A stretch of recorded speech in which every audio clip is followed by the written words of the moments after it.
Now, what that immediately said to me was, well, the sun is represented in this particular place, and the palace actually rotates very slowly. It had been spoken about in several of the classical writers, and they've actually found the ruins of it now. So all that idea about them believing that the earth was flat and that the sun disappeared and appeared again is all bunkum in that sense. They were very sophisticated in terms of what they did know and how they'd organised the universe. They saw it really quite cleverly. They might not have known exactly the way we see it, the way we did, but they certainly knew it well enough to be able to chart not just the system as we know it, but they plotted the precession of the equinoxes. I don't know whether you know, but the position of the sun changes relative to the earth every 2,000 years, so it looks like we're moving through a different house. You know, the age of Aquarius. They plotted that, so they must have noticed just tiny mathematical differences in the way that the sun rose and set over a year, over many years, and this was organised. In the bottom of some of the palaces in Egypt, they had ramps which were actually built down into the river, so that the slightest movement of the Nile would be reflected and measured on these ramps. Very, very sophisticated things, because you've got a strange situation in Egypt. You've got the rains happen hundreds of miles away in the mountains, and you've no idea what the weather's like out there, and suddenly the water comes rushing down.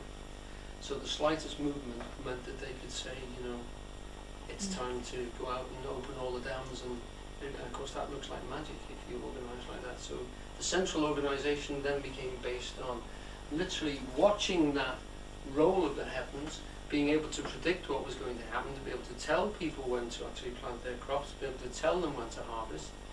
And it became so clever and so sophisticated, it is often considered, well, it's considered anthropologically to be the great way, the ultimate perfect way, because the stars never late, they're never early, they never rush, they always move at the right times, and they seem to dance in the sky, they progress logically and clearly, and these would be represented in stories and in myths which were represented to the people and memorized, and that this great way, if you like, this method of perfection was meant to be reflected in the court, in literally the kingship, the nature of kingship. He got his authority because he was considered to be the son. So if you can imagine the crown that you see on the king's head now, if you look at it from above, you've got the representation of the sun with his head in the middle. He is meant to be, in that sense, the one who progresses through the realm and orders it wherever he goes. The sun shines on the righteous and the unrighteous. It actually goes out and develops things. That whole concept of the garden, where the sun-like king actually regulates things and brings things on, makes things fruitful, makes things work. There's a harsh master in cases, but harsh, you know, the idea of obey the rudder or the rocks. The whole guidance of the king is meant to lead us that way. And so the legitimacy of the king in the situation that Shakespeare is leading us towards is the same sort of solar one that is based on the great agricultural model, which was right throughout Europe, from the Near East right the way through, right the way across. But we can now trace this. It took about 7,000 or 8,000 years to spread across Europe. And this system of domesticating animals and crop rotations and the very crops that we grew spread across the world in that way. From the seas more rapidly and then spreading inland is the way it's considered to have gone.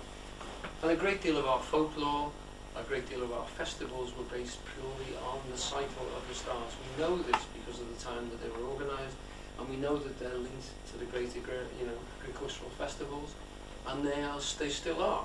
So that if you look at things like a mummers play, or you look at the Morris dancers, and you consider the times at which they actually celebrate and the festivals that you can see that they are tied purely to the harvest and planting times.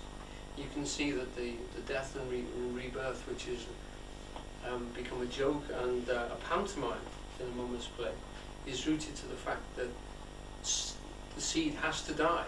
It has to die, the plant has to die, and the seed has to be buried in the earth for it to regenerate again.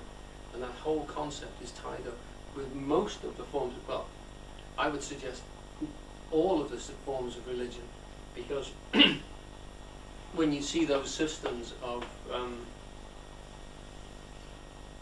sacrifice, the sacrifice of a particular god king, and the regeneration of that particular character, it's the same thing reflected in the mummer's play. It's the same thing in most of the religious ceremonies. It was the one that the Spanish Catholics found in South America and thought was sacrilege. It was so close to the Mass that they thought it was a devil worship, because it was involved human sacrifice, but it was actually worded and directed and very similar to the Mass that they just left in Spain. So that the reflection of that, because you've got another grain culture, in South America it's maize rather than corn, so you've got exactly the same reflection of the same processes.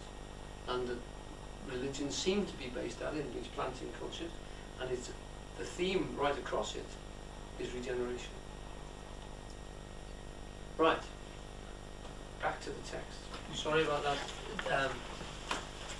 I'm going to take us back to page 10 so we can have a run and come towards that again.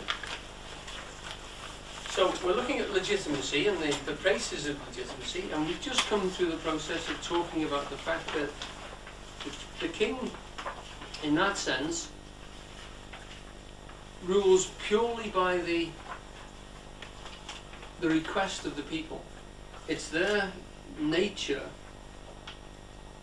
to transfer or to invest in him the authority for him to control the people. The flesh, if you like, in a human being gives itself over. There is a subduing of the area, the reference, the place here. This thing submits to the authority from there, but only insofar as the authority from there is just and is legitimate and works for the whole realm. So the realm here which David is talking about is the one that has given itself to kingship, given itself to rulership by somebody. And in that sense, that we're all reflected in that by literally the gardens that we might have, or the jobs that we have, the very bodies that we have, the families that we have, etc.